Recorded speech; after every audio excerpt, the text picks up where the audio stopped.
آج کے اس مختصر خطبے میں آپ سے سورۃ القصص کی کچھ آیات کے بارے میں بات کروں گا۔ ان آیات کا تعلق موسیٰ علیہ السلام کے قصے سے ہے۔ سورۃ القصص میں موسیٰ علیہ السلام کا قصہ ایک منفرد طریقے سے بیان کیا گیا ہے۔ ان کی حیات کا وہ حصہ جو نبوت کا منصب ملنے سے پہلے تھا، جس کی اپنی خاص اہمیت ہے، اس کے بارے میں سورۃ القصص میں خاص بات کی گئی ہے۔ اس کی طرف حوالہ سورۃ طٰہٰ میں اور مقامات پر بھی کیا گیا ہے، لیکن جس تفصیل میں اللہ تعالیٰ نے سورۃ القصص میں بات کی اور مقامات میں نہیں ہے۔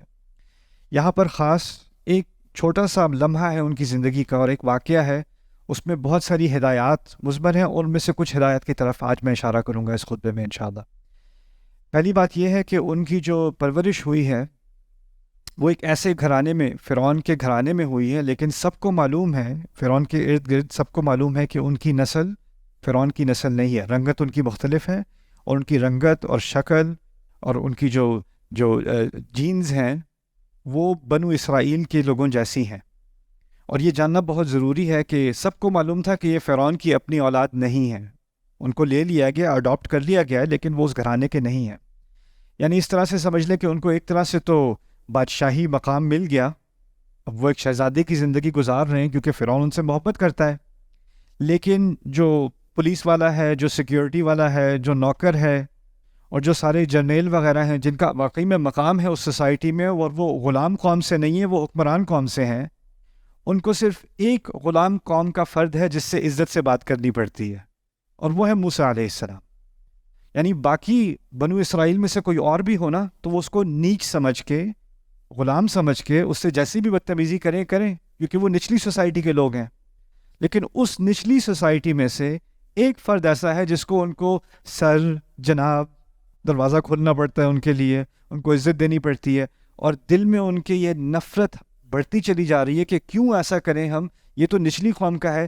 کیا اس میں نظر آتا ہے فرعون کو کہ اس کو اتنا مقام دیا ہوا ہے، اس کو باقیوں کی طرح ذلیل کرنا چاہیے؟ اس کا کیسے حق بنتا ہے کہ اس محل میں رہے اور ہم اس کے لیے دروازہ کھولیں، اس کی عزت کریں؟ یہ بات آپ کو پہلے سمجھنے کی ضرورت ہے۔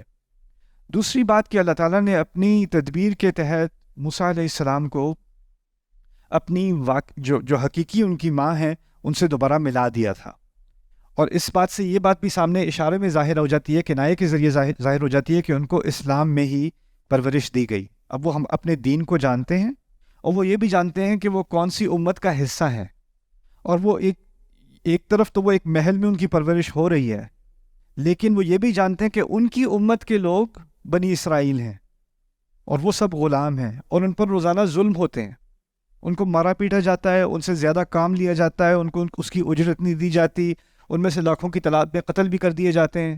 اگر فرعون کو لگے کہ بہت زیادہ لڑکے پیدا ہو رہے ہیں، کہیں وہاں بغاوت نہ ہو جائے تو لڑکوں کی تعداد کو کم کر دو، تو کچھ سال بعد لڑکوں کو ذبح کر دیا جاتا ہے، لیکن عورتوں کو چھوڑ دیتے ہیں۔ کیوں؟ کیونکہ بعد میں بھی اور بچے بھی پروڈیوس کرنے ہوں گے اور غلاموں کی ضرورت پڑے گی، تو ان کو وہ مویشیوں کی طرح رکھے ہوئے تھے۔ اور موسیٰ علیہ السلام کو اس بات کا علم ہے کہ یہ لوگ اس طرح سے میری قوم کو، یعنی امت مسلمہ کو اس وقت کی، اس طرح سے ان کے ساتھ برتاؤ کرتے ہیں۔ اس بات کا بھی ان کو اچھی طرح علم ہے کیونکہ وہ اس گھرانے سے ہیں اور اس خاندان سے ہیں کہ ان کی تراث کیا ہے، یعنی پیچھے جا کر وہ مصر میں کیسے آئے تھے بنو اسرائیل یوسف علیہ السلام کے ذریعے، اور یوسف علیہ السلام یعقوب، اور ان کے پیچھے اسحاق، اور ان کے پیچھے ابراہیم علیہ السلام، تو وہ اس سلسلے کا ایک حصہ ہیں، اور اس بات کا ان کو علم ہے۔ نبی نہیں ہیں لیکن اپنے مسلمان ہونے کا اور ملت ابراہیم کا حصہ ہونے کا ان کو علم ہے۔ اچھا، اس سارے علم کے باوجود اب وہ، کیونکہ ان کی سچویشن ایسی ہے، ماحول ایسا ہے، تو وہ اب محل میں ایک شہزادی کی زندگی گزار رہے ہیں، نوجوانی کی عمر میں، اور اس عمر کے بارے میں اللہ تعالیٰ نے ایک تبصرہ کیا ہے جب وہ اس محل میں رہ رہے تھے۔ وَلَمَّا بَلَغَ أَشُدَّهُ وَاسْتَوَى آتَيْنَاهُ حُكْمًا وَعِلْمًا وَكَذَلِكَ نَجْزِي الْمُحْسِنِينَ۔ یہ سورۃ القصص کی پہلی آیت ہے جس کے بارے میں ہم بات کریں گے، کہ جب موسیٰ علیہ السلام ایسی عمر میں پہنچ گئے جس کو آج کل ہم کہیں گے ٹین ایج ایئرس، بلغ اشدہ، یعنی وہ مردانگی کی عمر تک پہنچ گئے۔ اچھا، اب وہ بالغ ہو گئے، اس کا مطلب ہے کہ اب بالغ ہونے میں ہمارے دین سے مراد کیا ہے کہ اب جو آپ فیصلہ کرو گے نا، جو کام کرو گے اور جو اختیار کرو گے، اس کے ذمہ دار آپ خود ہو۔ جیسے کسی بھی ملک کے قانون میں ہوتا ہے، ایک عمر کے بعد اگر کوئی انسان کوئی غلط حرکت کرے یا کسی قانون کو توڑے تو اس کے لیے عدالت اور ہوتی ہے، اور کم عمر کا کوئی کرے تو اس کے لیے عدالت اور ہوتی ہے، جوونائل کورٹ سسٹم ہوتا ہے، ٹھیک ہے نا؟ تو اب وہ اس حد تک پہنچ گئے ہیں کہ اب ان کو ایک بالغ قرار دیا جا رہا ہے۔ ان کے بارے میں اللہ تعالیٰ نے تین چیزیں بتائی ہیں ان کے بارے میں۔ پہلی بتائیے آتیناہ حکمن، کہ ان کو اللہ تعالیٰ نے حکمت دی اور پکا فیصلہ کرنے کی صلاحیت دی، صحیح فیصلہ کرنے کی صلاحیت دی۔ استحکام بھی حکم سے نکلا ہے، حکمہ بھی حکم سے نکلا ہے، احکام بھی حکم سے نکلا، اس میں کئی معنی ہیں۔ خلاصہ یہ سمجھ لیں کہ اللہ تعالیٰ نے اس نوجوان لڑکے کو جو شہزادے کی زندگی گزار رہا تھا، اچھے فیصلے کرنے کی صلاحیت دی۔ اس بات کی اہمیت یوں ہے کیونکہ ایک کم عمر میں نا بچہ حفظ جلدی کر لیتا ہے، سیکھ جلدی جاتا ہے، جیسے زبان جلدی سیکھ جاتا ہے یا رٹا جلدی سے کر لیتا ہے، حفظ جلدی سے کر لیتا ہے۔ اگر آپ جو علم کو ابزارب کرنے کی، علم کو اخذ کرنے کی جو صلاحیت نوجوان میں ہوتی ہے نا، وہ زیادہ ہوتی ہے۔ اور اگر آپ 70-80 سال تک پہنچ جائیں، آپ میں حکمت زیادہ ہے لیکن اب نیا علم سیکھنے کی صلاحیت کم ہو جاتی ہے، چیزیں اس طرح یاد نہیں رہتی جیسے پہلے یاد رہی ہوتی تھی، اور وہ حافظہ بھی کمزور ہوتا چلا جاتا ہے۔ تو کم عمری میں اصل میں دور ہوتا ہے علم کا، اور بڑی عمر میں جا کے دور آتا ہے حکمت کا۔ نوجوان کے پاس علم تو بہت سارا آ جائے، حکمت تجربے کے بعد آتا ہے۔ اس لیے نوجوان علم ہونے کے باوجود بے وقوف فیصلے بھی کرتا ہے۔ اس کو پتہ ہوگا گاڑی تیز نہیں چلانی، یا اس طرح جو ہے وہ بالکل کیئرلیس ہو کے اسپیڈنگ نہیں کرنی، یہ نہیں کرنی، لیکن مزہ آ رہا ہے تو وہ کرے گا۔ اس کو پتہ ہے خطرناک ہے، علم تو ہے اس کے پاس کہ یہ خطرناک ہے، کرے گا پھر بھی۔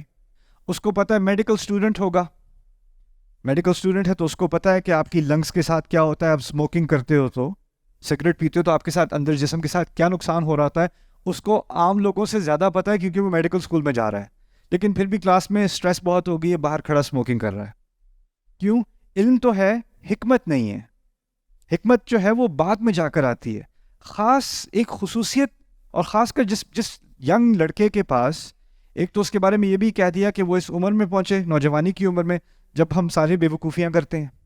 اس کے بعد کہا وستوا، وستوا سے مراد ہے کہ وہ جسم کے بڑے تگڑے تھے، قوی تھے، تو اب وہ جسمانی ان کے پاس بھی قوت ہے، عمر بھی نوجوان ہے، زندگی بھی شہزادے والی ہے، جو چاہیں کریں، جتنا پیسہ ہے، کوئی چیز حرام نہیں ہے، کوئی ان کو کچھ روک نہیں سکتا، ہر طرف سے ان کے لیے دروازے کھلے ہوئے ہیں، جو کرنا چاہے کرے۔ اب آپ اندازہ کرو کسی سوسائٹی میں کوئی ینگ لڑکا ہو، اس کے پاس ملینز ہوں، اربوں روپے ہوں اس کے پاس، قانون اس کو روک نہیں سکتا کیونکہ اس کے پاس ایک اونچا سٹیٹس ہے، اور جسم کا بھی وہ طاقتور ہے، کیسی حرکتیں کرے گا وہ؟ آپ کیسی حرکتیں کرتے دیکھو گے اس کو؟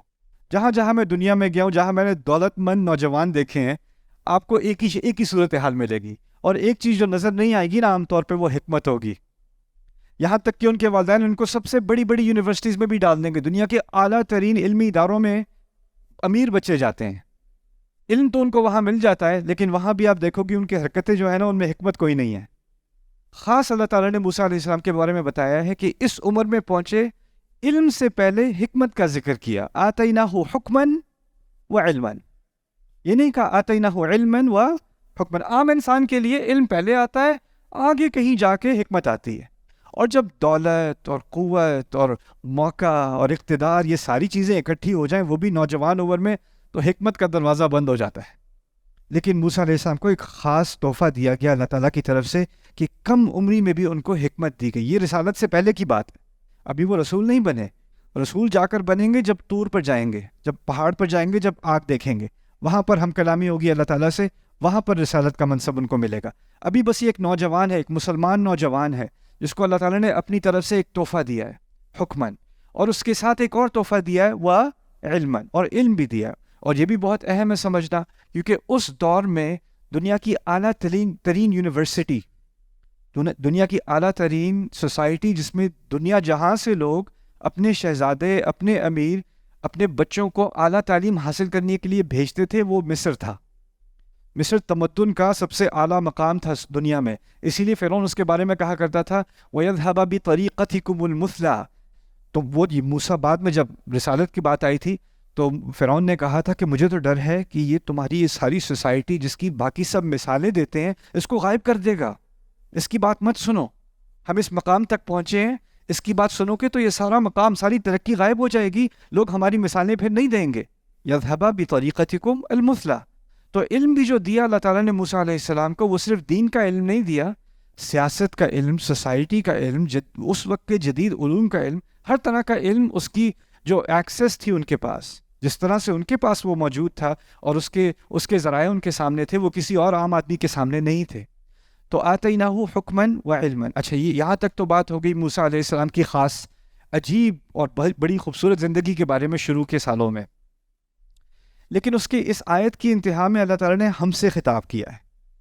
قصہ ان کے بارے میں، بات ہم سے ہو رہی ہے، اور کہتے ہیں وَكَذَلِكَ نَجْزِي الْمُحْسِنِينَ. اور جو بھی بہترین کرنے کی کوشش کرتا ہے ہم اس کو اسی طرح جزا دیتے ہیں. یعنی بات ایک شخص کی ہو رہی جو ہزاروں سال پہلے اس کے ساتھ اللہ تعالیٰ نے نوجوانی میں اس کو حکمت دی اور علم دیا، اور اب کہا اور اس طرح کی نعمتیں میں ہر اس انسان کو دینے کو تیار ہوں جو بہترین کرنے کے لیے سامنے آ جائے. جو احسان کرے گا اس کے لیے دروازہ کھلا ہے اللہ تعالیٰ کی طرف سے. تو کوئی بھی نوجوان یہ نہیں کہہ سکتا کیونکہ میں ابھی کم عمر میں ہوں اس لیے تھوڑی نادانی ہے میرے اندر. ہم بھی کہتے ہیں اپنے بچوں سے نا، ابھی تو 20 سال کا ہے، تھوڑی نادانی کی عمر ہے، خیر ہے، ابھی تو کچھ حرکتیں ایسی کرنے دو، ابھی بچہ ہے. اور ہمارے ہاں تو 28 کا بھی ہوا ہے، ابھی بچہ ہے، چھوڑو جی بچے ہیں. یہ بچہ کر کے ہم نے وہ جو احسان کا تحفہ اللہ تعالیٰ نے دینا تھا نا، کہ اگر ہم اپنے بچوں کو، اپنے ینگ لڑکوں کو خاص کر ان کو انکریج کریں، بلکہ لڑکیوں کو بھی، کہ اپنا بہترین کرو. پڑھائی کرنی ہے تو بہترین کرو، کام کرنا ہے تو بہترین کرو، ہر چیز میں احسان کرو. اور جب محسن بنو گے، جب ہر چیز میں بہترین کرنے کی کوشش کرو گے، تو پھر اللہ تعالیٰ یہ دروازے کھولتا ہے. یہاں ایک اور سوال بھی پیدا ہوتا ہے، اور وہ یہ ہے کہ جب آپ کے پاس پیسہ ہو، محل ہو، اس سے بڑا محل کہاں ملے گا؟ فرعون کے محل سے بڑا محل کہاں ملے گا؟ آپ کے پاس نوجوانی ہے، پیسہ ہے، قوت ہے، اقتدار ہے، تو اب تو بیٹھو آرام سے. اب کیا کرنے کی ضرورت ہے؟ جس کے پاس یہ چیزیں نہیں ہوتی، وہ اتنی کوششیں کر کے، محنت کر کے، تعلیم حاصل کر کے خواب دیکھتا ہے کہ ایک دن گھر ہوگا، گاڑی ہوگی، یہ چیزیں ہوں گی. وہ سب چیزیں تو ان کو نوجوانی میں ہی آ گئی. اب جب جس کے پاس ساری چیزیں ہوتی ہیں نا پہلے سے ہی، اس کے اندر موٹیویشن نہیں رہتی میں کروں بھی تو کیوں کروں، مجھے کیا ضرورت ہے کرنے کی، کام محنت کرنے کی ضرورت تو باقی سب کو ہے، مجھے تو اب ضرورت نہیں رہی.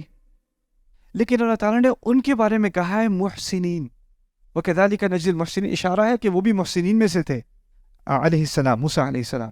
یعنی یہ سب چیزیں ہونے کے باوجود ان کو پتہ تھا ان میں سے کوئی بھی چیز میری زندگی کا مقصد نہیں ہے، میری زندگی کا مقصد کچھ اور ہے، اور مجھے اس کی طرف بہترین کام کرنے کی کوشش کرنی ہے. اب ان کو معلوم تھا کہ کیونکہ وہ رائلٹی ہیں، ان کا ایک خاص مقام ہے، اور وہ محل میں بھی رہتے ہیں، تو وہ ایسے کھل کر تو آواز نہیں اٹھا سکتے کہ یہ جو میری قوم ہے اس کے ساتھ زیادتی ہو رہی ہے، ان کے ساتھ زیادتی مت کرو. زیادہ کوئی سنے گا نہیں، یا پھر وہ بھی مشکل میں پڑ جائیں گے، تو ان کے لیے اللیگل ہے اس قسم کی بات کرنا. تو انہوں نے اسی عمر میں ایک فیصلہ کیا، اور اس فیصلے کا ذکر اگلی آیت میں. وَدَخَلَ الْمَدِينَةَ عَلَى حِينِ غَفْلَةٍ مِّنْ أَهْلِهَا.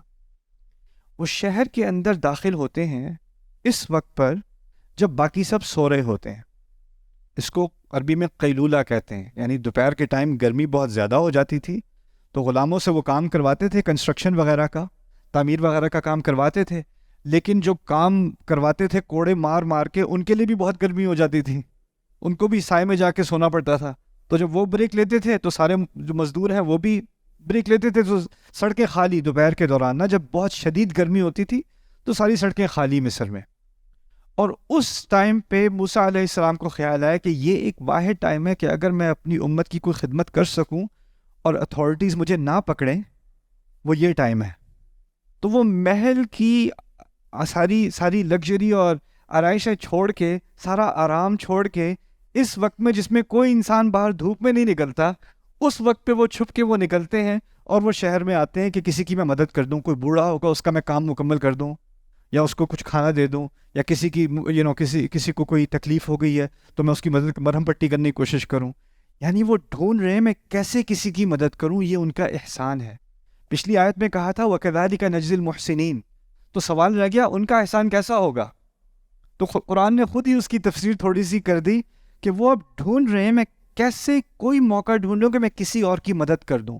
اور اس میں ہمارے لیے بھی اشارہ ہے. اگر اللہ تعالیٰ نے آپ کو نہیں دیا، آپ کے رزق میں کمی ہے، قدر علیہ رزقہ، اللہ کبھی کبھی کسی کے رزق میں کمی کرتا ہے تو اس کو مشکل آتی ہے، اس کو 3 جاب کرنی پڑتی ہیں، اور وہ سارا دن ساری رات محنت میں لگا رہتا ہے کہ ایک روٹی بھی آ جائے ٹیبل پر. لیکن کچھ لوگوں کے لیے اللہ تعالیٰ نے آسانی کی ہوتی ہے, ان کے لیے رزق کا دروازہ کھول دیا ہوتا ہے. اب ان کو کرائے کی فکر اتنی نہیں ہے, انکم کی اتنی فکر نہیں ہے, اور جب خوشحالی آ جاتی ہے تو تھوڑا سا فری ٹائم بھی آ جاتا ہے. اور جب فری ٹائم آتا ہے تو اس میں احسان کا اشارہ کیا ہے کہ میں سوچوں میں کس کی مدد کر سکتا ہوں, ابھی میں اس وقت کا استعمال کیسے کروں گا کسی کا کوئی بھلا ہو جائے. یہ ہے کذالک نجزی المحسنین. اور اگر میں یہ کروں گا تو مجھے کیا تحفہ, مجھے کیا ملے گا اس سے, مجھے کیا ملے گا؟ وہ پہلی آیت میں حکمن و علمن, وہ تحفے ہیں اللہ تعالیٰ کے, وہ ملیں گے مجھے حکمت ملے گی, میرے علم میں اضافہ ہوگا. اور حکمت کا پہلے ذکر کرنا اور علم کا بعد میں ذکر کرنا, اس کی ایک اور بڑی اس کا ایک خوبصورت راز یہ بھی ہے کہ علم کسی کے پاس بہت زیادہ ہو اور حکمت نہ ہونا تو اس علم کا کوئی فائدہ نہیں ہوتا. تو اللہ تعالیٰ حکمت پہلے دے رہے ہیں, اور حکمت اخذ کرنے کے بعد اب آپ صرف اسی قسم کا علم حاصل کرو گے جس کا اصل میں ہی فائدہ ہوگا. اصل میں عربوں کے ہاں تو حکمت کی جو تعریف ہے نا, وہ ہے العلم النافع والعمل به, ایسا علم جو فائدہ دے اور پھر اس پر عمل بھی کیا جائے, یعنی مفید علم کو حکمت کہتے ہیں اصل میں. لیکن آپ دیکھ رہے ہیں اب ہم انفارمیشن ایج میں ہیں, ہم اس دور میں رہ رہے ہیں جو علم کا دور ہے. آپ کسی بھی چیز کا علم حاصل کرنا چاہتے ہو, آپ انگلی سے ایک تھوڑے سے بٹن دباؤ اسکرین کے اوپر, اسکرین پہ ٹیپ ٹیپ کرو, سارا علم آپ کے سامنے آ جائے گا. کسی بھی چیز کے بارے میں کوئی بھی سوال آپ کے ذہن میں, سوال آپ کے پاس فوراً آ جائے گا. آپ کے اپنے دادا سے پوچھو, اپنے ابو سے پوچھو, ان سے پوچھو جب آپ کے ذہن میں کوئی سوال آتا تھا تو آپ اس کا جواب کیسے لیتے تھے, کہ یہ سڑک کیسے بنی, یہ بلڈنگ کتنی پرانی ہے. اب میں گوگل کروں یہ بلڈنگ کتنی پرانی ہے, اس کا آرکیٹیکٹ کون ہے. لیکن اس وقت وہ کسی لائبریری میں جائیں گے, نہیں یہ کتاب تو اس لائبریری میں نہیں, آپ کو فلانی لائبریری میں جانا پڑے گا اگر اس سوال کا جواب. علم کا راستہ اتنا مشکل ہوا کرتا تھا. تو علم کا راستہ جتنا کھلا آج ہے اتنا کبھی انسان کی تاریخ میں نہیں کھلا ہوگا. لیکن حکمت کا دروازہ اتنا ہی بند ہوتا چلا گیا ہے. کیوں؟ کیونکہ اب ہمارا سارا فری ٹائم فضول علم حاصل کرنے میں چلا گیا ہے. عام نوجوان کو کسی اسپورٹس کے بارے میں, کسی ایکٹر کے بارے میں, کسی سنگر کے بارے میں, کسی یوٹیوبر کے بارے میں جتنی معلومات اس کو اس کے بارے میں ہے, جو مفید علم ہے اس کے بارے میں اس کو کچھ زیادہ نہیں معلوم, دینی اعتبار سے بھی اور دنیاوی اعتبار سے بھی. گاڑی اس کو فکس کرنی نہیں آتی, لیکن ویڈیو گیم کے بارے میں بہت ساری معلومات ہیں اس کو کہ اس میں ہائی رینکنگ کیسے آتی ہے. ٹھیک ہے نا. تو یہاں پر جو حکمن و علمن کا ہے, یہ تحفہ ہے اللہ تعالیٰ کی طرف سے, اگر میں کوشش کروں کسی اور کی مدد کرنے کی. وَكَذَلِكَ نَجْزِي الْمُحْسِنِينَ. اچھا آخری بات, آج جہاں تک میں پہنچنا چاہ رہا تھا وہاں تک تو نہیں پہنچیں گے, لیکن ایک اور بات آپ کے سامنے رکھ دوں. وہ یہ تھی کہ جب وہ وہاں گئے ہیں, اس شہر میں خالی تھا. فَوَجَدَ فِيهِ رَجُلَيْنِ يَقْتَتِلَانِ. وہاں دیکھتے ہیں دور دو آدمی ہیں, ایک دوسرے کو قتل کر رہے ہیں, لگ رہا ہے ایک دوسرے کو مارنے پہ پڑے ہوئے ہیں, اور سڑک پہ کوئی نہیں ہے, کوئی گواہ نہیں ہے, کوئی نہیں, وہ ہیں اور دور دو آدمی ہیں. اب وہ قریب آتے ہیں تو پتہ چلتا ہے هَذَا مِنْ شِيعَتِهِ وَهَذَا مِنْ عَدُوِّهِ, یہ ان کے لوگوں میں سے ہے, ان کے گروہ میں سے, یعنی وہ مسلمان ہے. ایک مسلمان ہے, بنی اسرائیل اس وقت کے مسلمان تھے, اور دوسرا ان کی دشمن قوم میں سے ہے. دشمن قوم ان کی کون ہے؟ فرعون. یعنی مسلمان اور کافر دشمن قوم آپس میں ایک دوسرے سے لڑ رہے ہیں. اس مارکے کو انہوں نے دیکھا. هذا من شيعته وهذا من عدوه فاستغاثه الذي من شيعته على الذي من عدوه. تو جو ان کے گروہ میں سے تھا اس نے ان سے بڑی فریاد کر کے مدد مانگی اپنے ان کے دشمن کے خلاف. اس طرح سمجھ لیں میرے مسلمان بھائی میری اس کافر کے خلاف مدد کریں. اور استغاثہ کا لفظ ہوتا ہے بارش کی دعا کے لیے, آپ کو پتا ہوگا صلاۃ الاستغاثہ. مقصد یہ تھا کہ اشارے میں کہا جا رہا ہے کہ موسیٰ علیہ السلام کا قد اتنا بڑا تھا اور ان کی جسمانی قوت اتنی زیادہ تھی کہ ان کی مدد ایسے جیسے آسمان سے مدد آ رہی ہے. تو آپ کچھ کریں میرے لیے, آپ تو میرے بھائی ہیں مسلمان. فاستغاثہ الذی من شیعته علی الذی من عدوہ. تو موسیٰ علیہ السلام ایک ینگ نوجوان, وہ دیکھ رہے ہیں کہ میری امت کا ایک فرد, میرا بھائی, اس کے خلاف ایک کافر اس کو قتل کرنے کی کوشش کر رہا ہے, میں کھڑا دیکھتا رہوں کیا؟ تو وہ فوراً آگے گئے. فوقظہ موسیٰ, موسیٰ علیہ السلام نے اس کو ایک مکہ مارا. کس کو؟ فرعون کے فوجی کو. فقضى علیہ, اسی وقت اس کی موت ہوگی، ایک مکے سے وہ مر گیا۔ اب جیسے ہی وہ مرا ہے، فوراً موسیٰ علیہ السلام کے منہ پر جو الفاظ آئے وہ قرآن نے ریکارڈ کیے ہیں۔ یہ الفاظ نہیں ہے تکبیر اللہ اکبر، ایک کافر کم از کم، چلو 2 لاکھ اور رہ گئے، اگر اللہ نے یہ ایک فتح ہے ہماری، فتح نصر من اللہ و فتح قریب، یہ الفاظ بھی نہیں آئے۔ الفاظ کیا نکلے ان کے منہ سے؟ کہتے ہیں ھذا من عمل الشیطان، یہ شیطان کے عمل میں سے ہے۔ مکہ مارا ہے کافر کو، اور مارتے ساتھی کہتے ہیں یہ شیطان کے عمل میں سے ہے۔ انہ عدو مضل مبین، یہ تو دشمن ہے اور یہ گمراہ کرتا ہے، اور یہ بڑے واضح طریقے سے گمراہ۔ اب مجھ پہ واضح ہو گیا کیسے یہ شیطان گمراہ کرتا ہے۔ سوال یہ پیدا ہوتا ہے، انہوں نے تو جہاد فی سبیل اللہ کیا تھا، مسلمان کی جان بچائی تھی، قتال کیا تھا۔ اگر ہم میں سے کوئی دیکھ رہا ہوتا ہے یہ اور مکہ دیکھتے، ہم تو کہتے تکبیر، یہ دیکھو ایسے کرتا ہے مسلمان، ایسے آتی ہے اللہ کی مدد، ہم تو نعرے مارتے، ہم تو خوش ہوتے۔ اور یہاں موسیٰ علیہ السلام فتح کے فوراً بعد، دشمن کا خاتمہ کرنے کے فوراً بعد کہہ رہے ہیں یہ تو شیطان کا عمل ہے۔ تو سوال یہ پیدا ہوتا ہے یہ شیطان کا عمل کیسے ہے؟ یہ کیسے ہو گیا شیطان کا عمل؟ دیکھیے قرآن نے ایک بات کہی ہے، کَلَّا بَلْ تُحِبُّونَ الْعَاجِلَةَ وَتَذَرُونَ الْآخِرَةَ، تم کو جلدی بہت پسند ہے، تم لوگوں کو آخرت کو تم پیچھے کر دیتے ہو۔ ایک روایت میں آتا ہے رسول صلی اللہ علیہ وسلم کہتے ہیں العاجلۃ من الشیطان، جلدی شیطان سے ہوتی ہے، جلدی شیطان سے ہوتی ہے۔ آپ کا مسلمان بھائی آپ سے مدد مانگ رہا ہے اور کافر اس سے لڑ رہا ہے، کیا آپ کے پاس 100% معلومات ہیں کہ کافر غلط ہے اور آپ کا مسلمان بھائی صحیح ہے؟ کیا مسلمان ہونے سے اس بات کی ضمانت ہو جاتی ہے کہ وہ مجرم نہیں ہو سکتا، یا اس کی غلطی نہیں ہو سکتی، یا وہ چور نہیں ہو سکتا، یا وہ قاتل نہیں ہو سکتا؟ یہ کہ اس کی بات کی کوئی ضمانت ہے کیا؟ آپ کے پاس ساری معلومات نہیں ہے۔ اگر کوئی آپ کی قوم میں سے ہے، آپ کی فیملی میں سے ہے، آپ کے گھرانے میں سے ہے، آپ کے گاؤں میں سے ہے، کیا اس کا مطلب یہ ہے کہ وہ صحیح ہے؟ اور جس سے آپ کی چڑ ہے، یا جس سے آپ کی لڑائی ہے، یا جس کو آپ پسند نہیں کرتے، کیا اس بات کی ضمانت ہے کہ وہ غلط ہے؟ نہیں۔ لیکن دوسری بات یہ ہے کہ دیکھیں، کیونکہ وہ مصر میں رہتے ہیں نا، تو لاکھوں دفعہ دیکھا ہوگا کہ کتنے فوجی، کتنے انیسنٹ قسم کے لوگ جنہوں نے کوئی جرم بھی نہیں کیا ہوا، ان کے ساتھ کتنی زیادتیاں ہزاروں دفعہ دیکھی ہوں گی انہوں نے، ہزاروں دفعہ۔ اب وہ 1000 دفعہ دیکھ رہے ہیں تو کہہ رہے ہوں گے 1000 دفعہ دیکھ چکا ہوں، وہی بات جو پہلے ہوتی ہوگی وہی ابھی بھی ہو رہی ہوگی، اسی لیے تو انہوں نے جلدی کی۔ وہ تو کہیں گے یہ تو میں نے کتنی دفعہ، بے شمار دفعہ دیکھا ہے اور میں کچھ کر نہ سکا، سب گواہ تھے، آج ایک موقع ملا ہے تو میں کچھ کر تو سکتا ہوں نا، تو کچھ تو میں کروں۔ یعنی ان کی نیت میں کوئی خلل نہیں ہے، لیکن جو حکمت یہاں سکھائی جا رہی ہے کہ آپ نے ایک ہی چیز 1000 دفعہ بھی دیکھی ہو، 10,000 دفعہ بھی دیکھی ہو، ہر کیس الگ ہوتا ہے، ہر صورتحال الگ ہوتی ہے۔ اگر کوئی جج ہے، وہ 20 سال سے جج ہے، اس نے بہت سارے کیسز دیکھے ہیں، اس کے پاس ایک نیا کیس آتا ہے، وہ بندے کی شکل کر کہتا ہے میں تو بندے کی شکل دیکھ کے بتا دیتا ہوں کہ اس نے جرم کیا ہے۔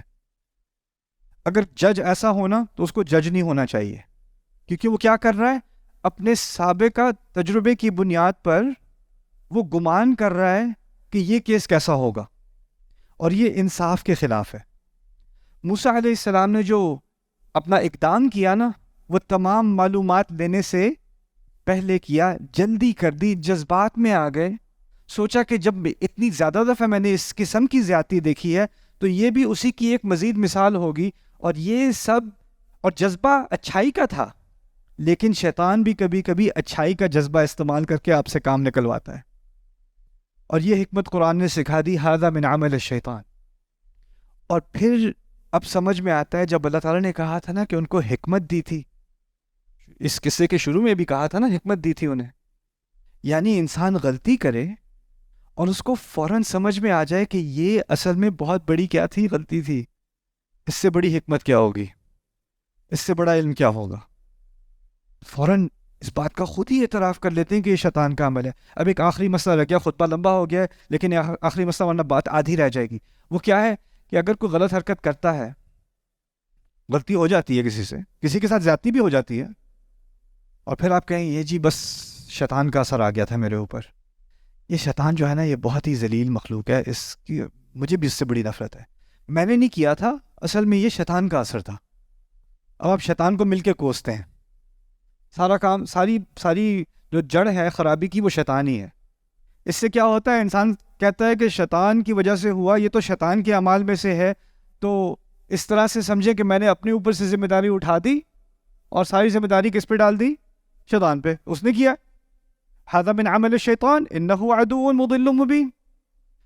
فوراً اگلی آیت میں خود ذمہ داری لیتے ہیں, کہتے ہیں ربی انی ظلمت نفسی فاغفر لی, میں نے اپنے نفس پر خود ظلم کیا, میں نے کیا ظلم, مجھے معاف کیجیے.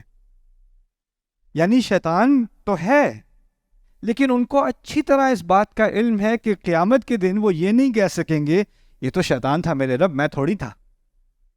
فوراً اللہ تعالیٰ کی طرف رجوع کر کے کہتے ہیں انی ظلمت نفسی, میں نے, اس میں کوئی شک نہیں ہے, جو ظلم کیا ہے وہ میں نے اپنے اوپر کیا ہے. اور یہ بھی بہت بڑی حکمت ہے, کسی سے غلطی ہوتی ہے نا تو وہ کہتا ہے سوسائٹی دیکھیں, سوسائٹی میں پریشر بہت ہے, فتنہ بہت ہے, میں کیا کروں, ایسے ہو گیا, لیکن میں انسان ہوں آخر. اس کو دیکھیں, اس نے مجھ سے یہ بات کی, مجھے غصہ آ گیا تو میں نے یہ کر دیا, فلانے نے یہ کیا, میں نے ایسے کر دیا. آپ ہر ایک کو ذمہ دار ٹھہرانے کو تیار ہو, لیکن حکمت کا تقاضا کیا ہے, اپنے آپ کو تو پہلے ذمہ دار ٹھہراؤ نا اپنے رب کے سامنے. اگر یہ نہیں میں کہہ سکتا کہ اصل میں جو ظلم کیا وہ میں نے اپنے ساتھ کیا ہے, تو مجھے معاف کر دیجئے. فغفر لہ, اور اس کی بنیاد پر اللہ تعالیٰ نے انہیں معاف کر دیا. فغفر لہ, یہ آخری بات اس پہ ایک اور خطبہ کے بھی انشاءاللہ بھی اگلے ہفتے کریں گے کہ اللہ تعالیٰ نے جب انہیں معاف کیا ہے تو کیا انہیں معلوم تھا کہ اللہ تعالیٰ نے انہیں معاف کیا کہ نہیں. جیسے آپ نے کوئی بڑی غلطی کی ہو اور اب اللہ تعالیٰ سے معافی مانگو, اللہ سے استغفار کر لو, پھر شک کرتا ہے پتہ نہیں میری استغفار قبول بھی ہوئی ہوگی کہ نہیں, میں نے کوئی چھوٹی غلطی تھوڑی کی, قتل کیا آخر, یہ کوئی چھوٹا گناہ تو نہیں ہے, میں نے اعتراف تو کر لیا غلطی میری تھی, معافی تو میں نے مانگ لی, لیکن اللہ تعالیٰ کی طرف سے کوئی وحی تو نہیں آنی ابھی کہ چلو تمہاری توبہ اچھی تھی, قبول, اب تم اپنی زندگی میں آگے کی سوچو, اب اس کے بارے میں بار بار سوچنا چھوڑ دو, شک کرنا چھوڑ دو کہ میں نے معاف کیا یا نہیں کیا, اس کی فکر تم چھوڑ دو. یہ سوال بھی ایک بہت اہم سوال ہے, کیسے پتہ چلے مسلمان کو کہ اس کی استغفار قبول ہوئی کہ نہیں ہوئی. تو انشاءاللہ اگر موقع ملا تو اگلے ہفتے اس کے بارے میں بات کریں گے. بارک اللہ لی ولکم فی القرآن الحکیم ونفعنی وإیاکم بالآیات والذکر الحکیم.